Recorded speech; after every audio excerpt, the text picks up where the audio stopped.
It's three-quarter time here at Football Park, and what a performance it's been by the Sturt Football Club. 11-9, leading Glenelg 2-4.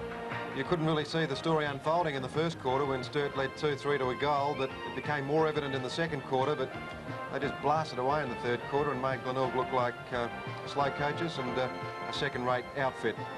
The statistics, they didn't really tell a big story at half-time.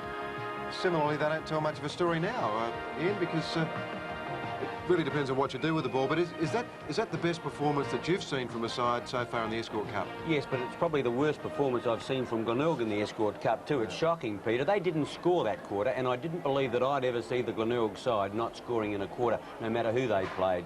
But the statistics are just far more accurate, as obviously Sturt are using the ball a lot better. Graham Campbell, I think he's on the boundary line. Yes, thanks, Peter. Well, it's pretty tough down here. I was sitting on the boundary line, and the Sturt supporter with the loudest voice of all time and just about left me deafened. But he's having a ball tonight. They're playing champagne football, aren't they? They're all over the place, Sturt players. It's hard to pick a good Glenelg player, and really, the longer the game goes, the worse Glenelg are going.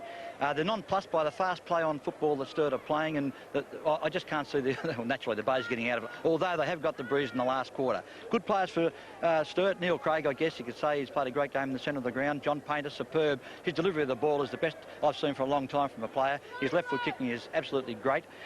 Wilmot, a full forward, has been great tonight. 4 goals, and he's looking good every time the ball goes down there. A real dangerous player. I heard Peter Maker say he's an old-time full forward. He certainly is, marking the ball in his chest and kicking those long goals, which I dare say the great old-time full forwards used to kick. Other good players, Jim Derrington, Darryl Smith on the ball. I think the half-back line of Sturt also has been productive. Lou Shinkle, David Frost and Tim Pate. Glenelg players, well, Tony Hall, I guess, has done a little. Peter Maynard a little. Wayne Stringer and Wayne, the big fella in the ruck, Wayne Hemwood. Apart from that, it's a dismal night for the Bays. Back to you, Peter. Yeah, I'd agree with that. I don't know why I'm smiling. I used to play for the Bays. Really, you can take nothing away from Sturt. I mean, we talk about aggression. Mervyn Kane, and I know we've mentioned it a couple of times before. Can you see them as a more aggressive side now, David? Yes, I can indeed, Peter. I think Smith has added a dimension. Robert Klomp, of course, when he came onto that ground in the third quarter, really livened things up. Yes, it seems as though he'd been let off the leash a bit, didn't he? And he really went for Carey on that outer side, and as a result, Pete was off for a little while, having a rest. Klompy's still out there, though. Well, this is how it all happened. It was a procession, the way Sturt went to the northern end in that quarter. Like Graham Campbell tells us that it is a scoring end. For a big chap to do that, Ian, that's pretty cool. Yes, Peter, I think that this lad's got a lot of promise, and showing a lot of promise tonight is Big Jim West, as you like to call him. He's not so big anymore, he's lost a lot of weight, but that last quarter of his was superb. 3 big marks, and, well, Painter, we've said it all. Sturt is firing as a unit, and John Painter certainly uses the ball very well. 2 goals to Painter in that term, Ian. Yeah, I just like the way that Sturt has become a more direct. They're a longer kicking unit. I mean, they've always moved the ball well, but it's usually on a shorter basis. But now they're kicking long and to the goal square, and I think that's making them look a lot better. Peter, I made the point at half-time, and I think it's true, too, that Kitski at centre-half forward is adding something to them. To have 2 big key forwards, as they have in Kitski and Wilmot firing tonight, gives them a direct attack to goal, and that's what they've been. They have, as you said before, they have been very, very direct. Yeah, it's a vital spot, centre-half forward. If Kitski can hold that spot down, they're going to go a long way with it. Craig back in the side, of course, makes a big difference, doesn't he? He's been very good. I remember a state game a couple of years ago. Jack Adey made the comment after the game, it was one of the best games he'd ever seen. Peter, we're being a little unfair, are we, with the Bay side? They've had a pretty hard campaign. I mean, they could be running up and down on the same spot. Professional football, is it? Yeah, well, 3 games in a week. Yes, well, just a quick mention about daylight saving. 2 a.m. next morning, retard your clocks by 1 hour. You remember that. That's very important. And the last quarter is about to get underway, and it should be a great last quarter. Ian Day is your caller. 11-9, Sturt, 2-4 Glenelg. Can the Bay salvage something out of the wreck? Spiel in ruck, gets the benefit of the bounce. He goes with McDermott in the end. Tony Hall takes the ball off the pack, kicks long in towards full forward. Seabohm up there, 1-2 grabs. He can't complete it, whips out the handball, gives a chance. Woodlands, gee, he did that well. He could grab it one through. Oh, he got a right-angled bounce. An A-grade bounce, that one, and Chris Woodlands has got the first score for the Bay since the second quarter. She's on in the middle, Ian, at the moment. Oh, the umpire's in it too.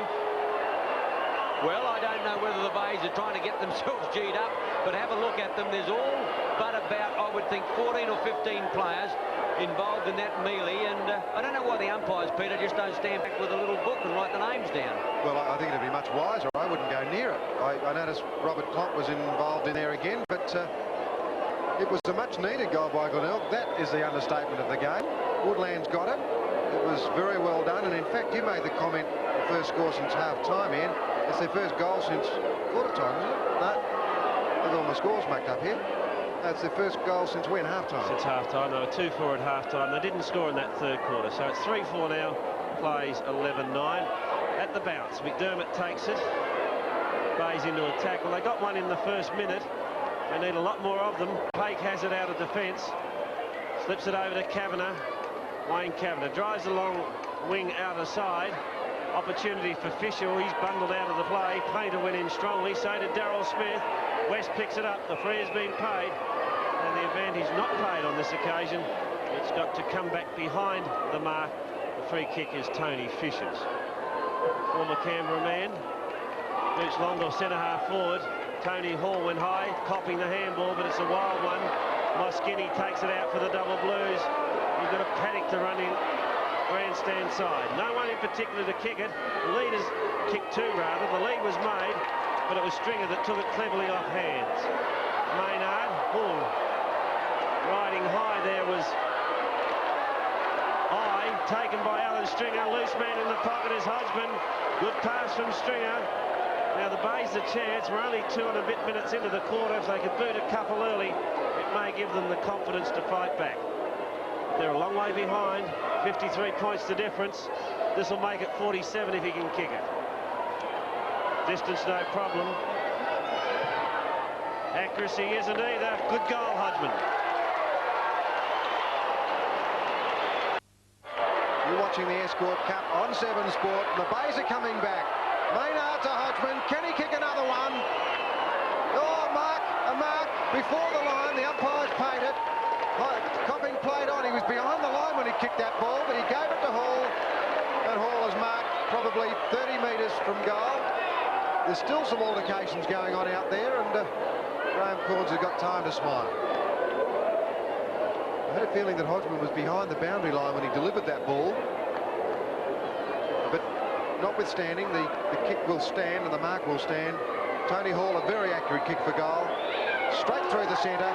His second goal from his 11th kick. The Bays back in business. 5-4, Sturt 11-9. Well, the Bays are determined to prove something. Their chances of salvaging the game are slim. There's only, 6.5 goals. Let's have a look at it from behind. And he certainly marked it, and this is Copping. Now, let's see where he... well, we don't go far enough into the replay as to where he actually kicked from. But the thing is that he kicked back to Tony Hall. He buttled his second, and the Bays are in there fighting, determined not to get slaughtered, as they have been done for the first 3 quarters. And it took them 3 quarters to kick their first 2 goals. They've added 3 now in just 4 minutes. So they're fighting back and fighting strongly. Spiel. In opposition, Henwood. Bays go forward again, or Schinkel caught. It's a free now against him for a throw, I think. And the free kick will go the Bays' way. Maynard kicks long. Almost taken by Copping. He's in trouble. Slips to the ground, pushes it out in the direction of Seabone, but snared by McCarthy. McCarthy's kick is wide. It's bouncing close to the line. In pursuit goes Walk and Fisher. The ball wins. So 5-4 the Bays, 11-9 the Double Blues, 5 minutes gone.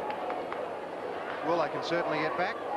Don't forget 2 p.m. tomorrow for the final chapter in the Escort Cup round 4, South against Norwood. Live on 7 Sport, 2 p.m. Sturt going forward now. Frank Spiel puts a high ball up to half forward. Ross Gibbs behind. Very cool, very calculated, took the mark and played on. Well, there are Glenelg players loose now. Here they go. Maynard gets around Moskini, goes long, the ball dropping short though. Sturt player was dragged off the ball, and it's his free kick. That was David Frost. No doubt about that free kick. Oh, there was a big one thrown in by Lou Schinkel. Gee.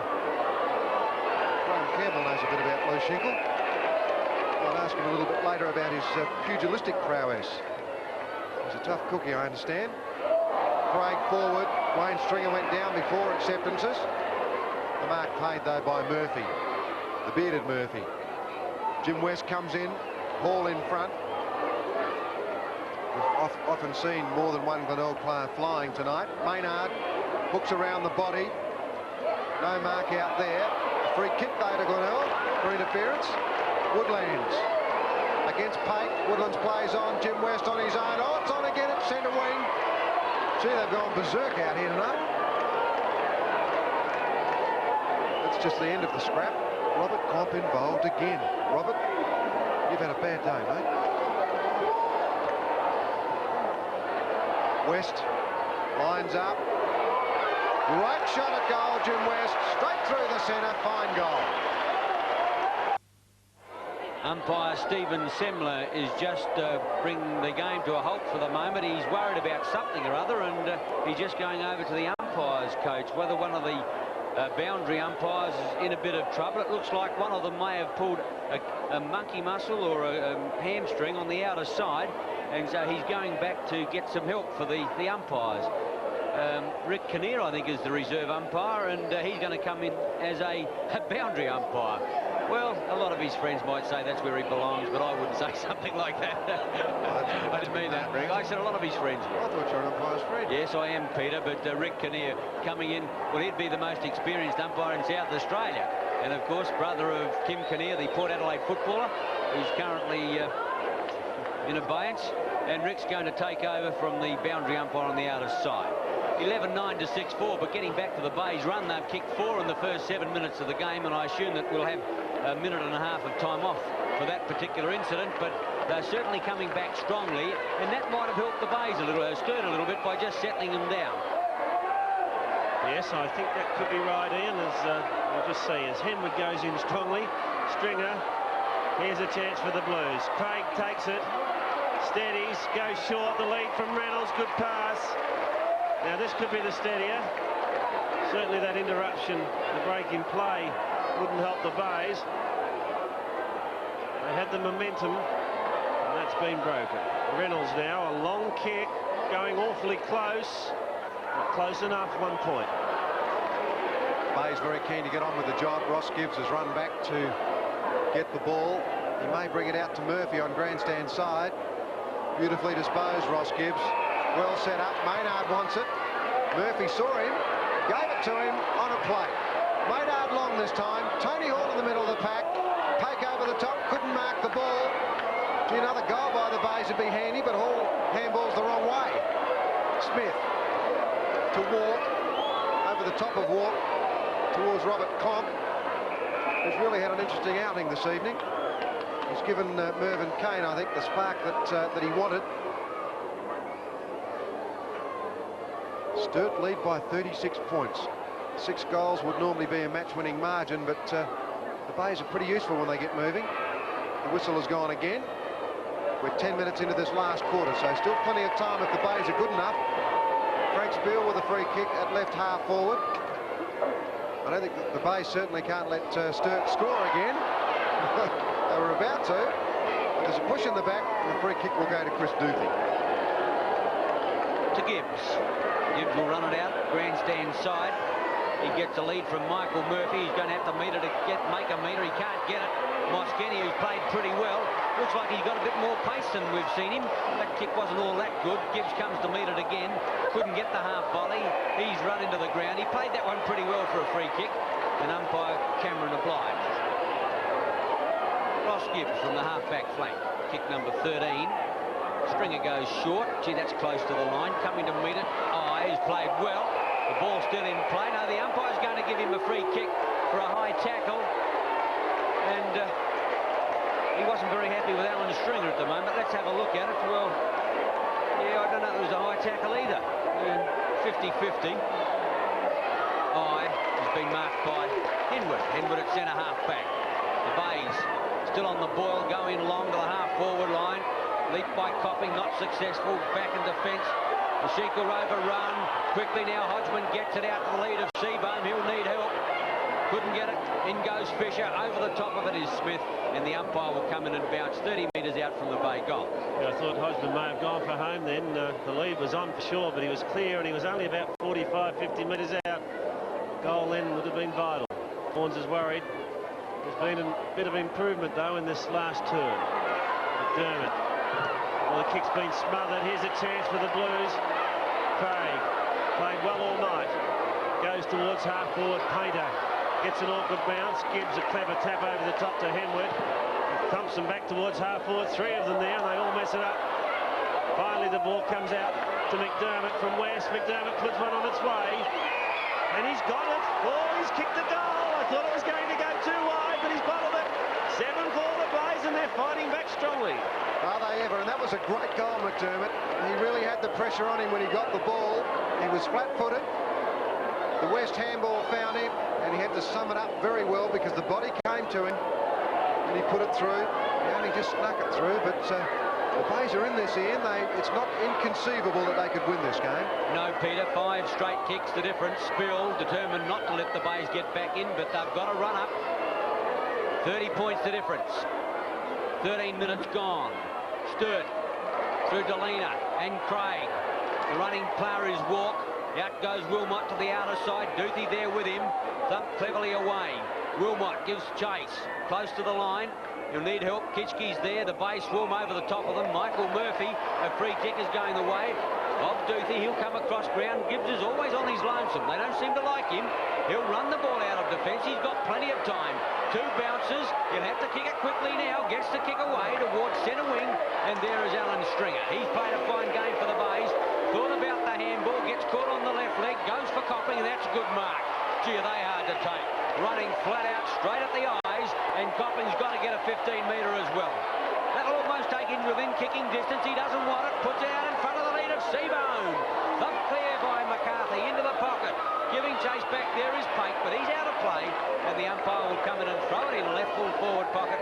The Bays still on the rampage. Just the odd furrow or two appearing on the forehead of Mervyn Kane. Throw in half forward flank. Copping got it to Marshall. Here's a long kick into the square. 1-on-1 back there. Bit of pushing and shoving. Oh, he's marked it. No, he's paid the push. The push was there in the first place. Just a little strong with the nudge, and Lou Schenkel it is that takes it. Here it is in replay. You'll see the push now. There it was. Cleverly got back, but the umpire, ever alert, paid the free. Seabohm in the race for the ball. He's got Fisher to use, but he comes back to Maynard. The Bays can't really afford to make mistakes. They've got to keep attacking. On that occasion, just the point. 7-5 to 11-10. The Bays really can't afford to make a mistake. They can't afford to let Sturt kick another goal. If you want to see something sensational, stay with us after this game. A marvellous game of football between West and Woodville. Glenelg again. Woodlands onto the right boot. The kick away. I think he's put it through. 2 goals, Woodlands. The Bays right in it now. 8-5, Sturt 11-10. Well, he's a specialist goal kicker. We've seen him in previous seasons in the reserves and in the few games he's had in senior company. Let's have a look at it again. Gee, this is cool. He was surrounded by defenders. He got onto his right foot, hooked it back. The umpire said that was home. And the Bays are right back in this fight now. 8-5 to 11-10. Crikey, they've kicked 6 in 15 minutes, and don't forget that out of that 15 minutes, we lost about 2 for injury time. There's the kick forward by Hodgman. Eye drops when he should have taken, gives McDermott an opportunity. Popping into the action again. He sparked up in the last quarter. The Bays are lifting. Marshall, which way is he going? Puts it high towards centre half forward. Off hands, 3 or 4 Bays at the fall of the ball now, whereas before it was all double blues. Hodgman over the top to Maynard. They're running riot. Maynard puts a long one into the square. Hall's back there, uses the body and marks. Been paid too. The mark is there. Oh, what a fight back. This would be a miracle if they got up. And the mark was great. Gee, 6 in 15 minutes. This will be 7 in about 17 if he pops it through. And he's only 10 metres out. 16 minutes is the exact time. Hall's kick. Here's a goal. Oh, what a game. 3 to Hall. 9-5 the Bays. They're only 3 goals out of it. Well, what an amazing game of football this is. We'll have a look at it from both angles. Maynard, Hall used the body superbly, took the mark. It was legal. And there's the shot at goal. 9-5 to 11-10. The Bays right in it. Mervyn Kane, what can he do to stem the tide here? Well, Peter, he's going to have to make moves. At the moment, it's only 3 kicks in it. And the way the Bays are going now, they can win this. They go forward again. Gee, they're playing irrepressible football now. McDermott gets a high kick in towards Seabohm. Tony Hall in front there at the back of the pack is McCarthy. In goes Fisher. He can't get it. McCarthy back there. Taps it quickly out now. Donovan has a high kick going in towards full forward. Copping there. Can't quite bring it down. In defence, it's David Eye. High kicks long off. Not a good kick. Fortuitously, it finds Craig. Now, Sturt have got to get a breather here. They've got to score. And it's Hollis with the ball. They want to slow it down and they want to kick long. Must get a score. Hollis goes for the line up towards Spill, and that's a fine mark. And Spill's got it half forward right flank. Now these Sturt players stream back into their attacking division. Wilmot thinks about a lead. Off he goes now. Spill goes towards that player. Wilmot's going to get a leap away. Brings it down. No, he doesn't. Gets it out now from Delina. Painter hooks around the corner, getting back on a cruise. He just makes it in time, but it was offline, and a point results to the Sturt side. Well, whether that's enough, I don't know, but it's 3 straight kicks the difference. Back screws to bring the ball back into play. 18 minutes gone in this last term. Murphy went high. Moschetti goes in short, looking for Hollis. Tackle without the ball, gets around cleverly. Tries to get back on the left foot. Oh, the kick's fortuitous. Craig's got it. It only travelled the bare minimum, but it was straight to I thought he looked for him then. I might have seen it differently to you. Oh, I'm not sure about that, Ian. Let's look at the kick from Craig. An important one. Coming back, but not enough. 1 point, but it's given them that extra breather. They're 3-1 in front. Still time for the Bays, though. There's a lot of urgency involved in their play. There's over 5,000 people here at the park enjoying some great football, as they did in the earlier match, which we'll replay immediately after this one. Sensational finish to that one, as we're likely to see here. Ball to Maynard. Here's a go for Glenelg. They've got players up with the ball. West puts it back. Tony Hall goes short. Marshall's in the pocket. He knows how to kick goals. He's centred this one. Copping. 2 grabs. Off hands. Woodlands. Onto the left foot. He's kicked it point. Gee. Glenelg 9-6. Sturt 11-12. Peter, they've still got to score 4 times as Mervyn Kane goes for the phone. And I think we've got about 7 minutes left of play. It'll be a pretty long quarter, around about 26 minutes with that time on that David mentioned. McCarthy boots the ball in to the outer side. Reynolds there. The big fella got his hands to it. Hall's on the bottom of the pack. Worried all the way.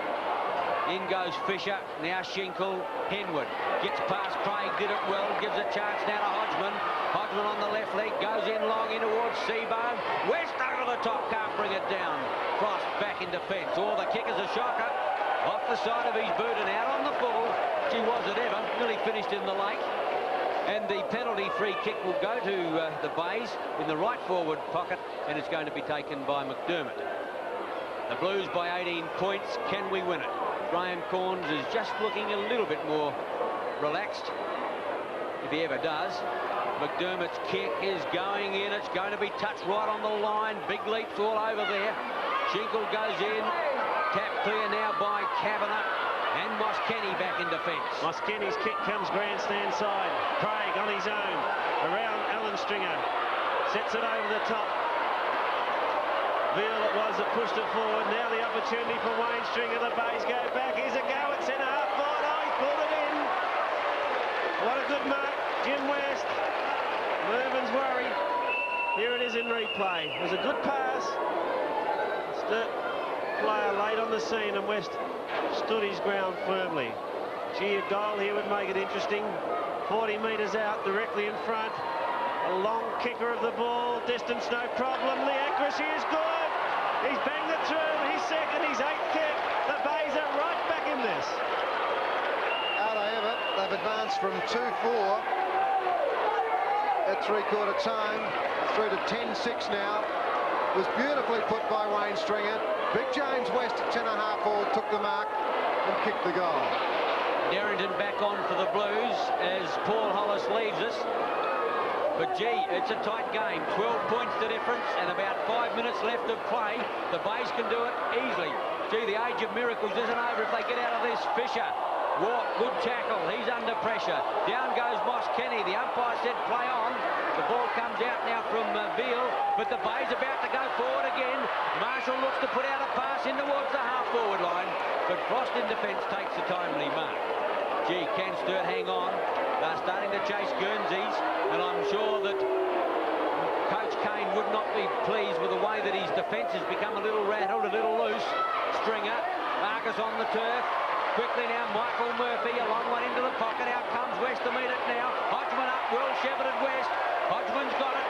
Might be just beyond his distance. Seabone wants it. They all want it. The Bay's really starting to run on now. Gee, there's a lot of movement in their forward division, but Hodgman's confident. There's the angle. Pass. On the lead goes Copping. Can't bring it down. Quickly in now, Moss Kenny. He's collared. Maynard wants the footy. Copping has got it, but the umpire will come in and separate. Bounce full forward left pocket. 7 scored at the Escort Cup. Double Blues by 12 points, and that's twice in this last quarter that Hodgman's gone for the short pass, when perhaps a long kick into the goals may have been better. Punch clear, Woodland's after it. Left it behind. Double Blues in trouble now. Oh, a bit of legging there. The free kick's going to Leonard's way. McDermott not happy, but Carl de Leonard will take it and relieve some of the pressure for the Blues. They've been in problems. Big trouble for them in the last term, as the Bays have tigerishly fought back. Veal on the ground takes the mark. Big Robert Veal, strongly built. High kick towards centre wing. In front, Tomp. All good mark under pressure. And perhaps the Bays run made just to finish. Time will tell. Clock has Spiel loose, but ignores that. Goes deep into the pocket. Derrington front position. The big fist comes from behind, and the ball is out of play. So 12 points the difference. And what an exciting game it's been. It has, David. Fantastic football. You'd think it was a final out here. Well, it just about is, because the side that wins is assured of a chance to play in the finals for the big money. Murphy. The Bay's on the march again. Donovan through centre wing. Here's a go now. Copping's under the ball at centre half forward. Off hands West. Now Maynard tries to get rid of it. Gee, the Sturt players are in there fighting hard. As well they might. There'll be a bounce between centre and centre half forward. Mervyn Kane pretty cool, but the important thing is if Glenelg get another goal, there is then only one kick in it. But Sturt are steadied in this last couple of minutes. They're doing the right things at the right time. Clonk now, who's been fiery right from coming on the field. Painter with the right boot. He knew what to do with that, and he did it well. Duthie close to the line, out on the full, off of the boot of Wilmot. So it'll be Duthie's kick. Glenelg need to go straight down the field and kick a goal to have a chance. West under the ball, too far under it. Moskini taps it on to Veal. Veal back to centre half forward. Henwood is there, and Cruz. Henwood, good mark. Bay's running on the outer side. Gibbs wants it. Henwood's going long with his big boot. Kicks towards the half-forward line. Off the fingers, getting back high. Coming to meet at Woodlands. Rides the buck well, gets out the handball. Here's a chance. Tony Hall gets it over to Maynard. Oh, one handball, too many. Pushing the back. Oh, free kick. Well, that be argued for a week. Mervyn Kane can't believe it. The Bays will have to score 3 times to win it. But here's one of their chances coming up right now. Peter Maynard, 30 metres out in front. The head on you. What do you think of the free kick, Ian? No comment. Peter Maynard, 71 senior games. Talk about anything. 25 minutes gone. Towards the lake end, the kick underway. He's drilled that through the middle. One straight kick the difference. First goal to Maynard. 19 kicks. 11-12 Sturt, 11-6 the Bay. Oh, who could believe it? 26 minutes gone and now just 6 points the difference. This is how it happened. You judge for yourself whether the free kick was there. Keep your eye on Maynard. Pate came from the side. Maynard went to the ground. It was a judge to push in the back. Gee, what a game. Escort Cup 7 sport. Wayne Henwood, Graham Campbell at the moment trying to find out what happens at the Escort Cup in the event of a draw. Foster's got it at centre half back. Plenty of excitement here as he goes to centre wing. He's belted it towards the line and he got the desired effect. Sturt have outplayed Glenelg tonight, yet they're only 6 points up. They've outplayed them for 3 quarters.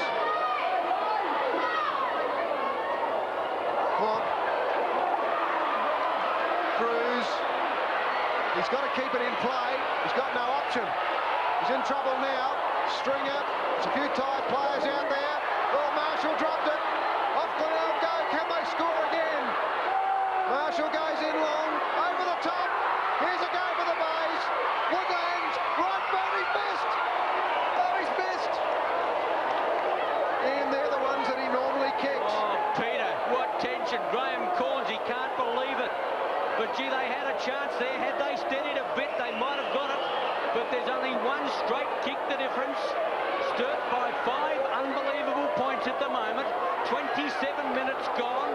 Gee, excitement galore. McCarthy goes to the outer side, setting himself. Tony Hall, no pressure put on him. Gee, he could make the distance almost from there. What they don't need is a 15-metre penalty against them. Tony Hall now from the half-forward flank puts it in high. They set themselves. West in there over the top. Seabourn West! Oh, what a goal! He's paid it! 5 points the difference. Jim West, 15 metres out in front. Have a look at it and replay. Strong pair of hands. The Sturt defence try to mark instead of going for the thump. Siren's gone!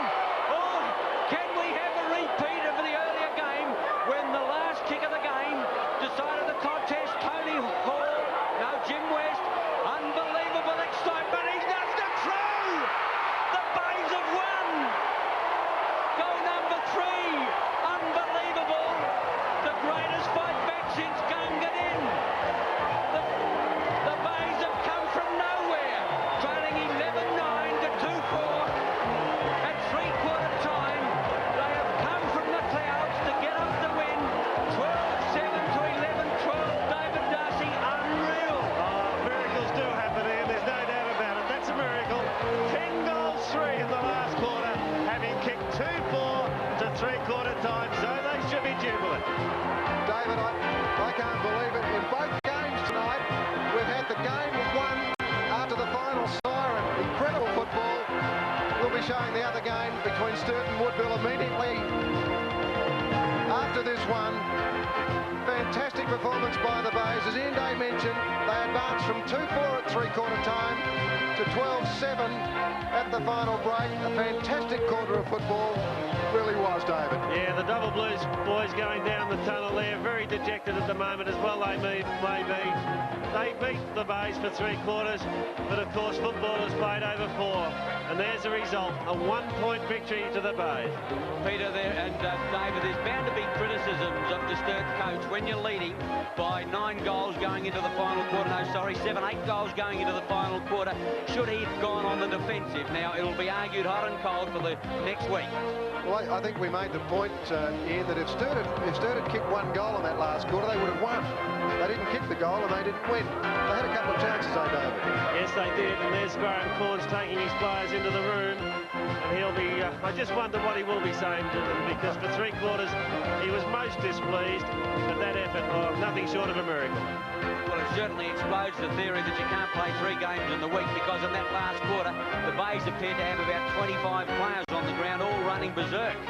But it was a top effort, and the Bays were never going to win it at half-time. They could only manage to score 1-4 in the second quarter.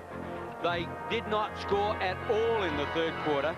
And, of course, when Sturt led 11-9 to 2-4, I think half the patrons at Footy Park decided to go home. But the ones that did stay would have seen one of the modern-day miracles to get up and win like that in the last quarter. And that's a great one. 3 goals in the last quarter. Woodlands kicked 2. He had the chance to kick the winning goal and missed, the ones that he normally kicks. McDermott kicked a goal. Hall, Hodgman and Maynard also kicked goals in that last quarter. And I don't really think that I've ever seen a comeback like that. 2 goals at three-quarter time. They played awfully. I mean, we made the point at three-quarter time that it was a poor performance. And that...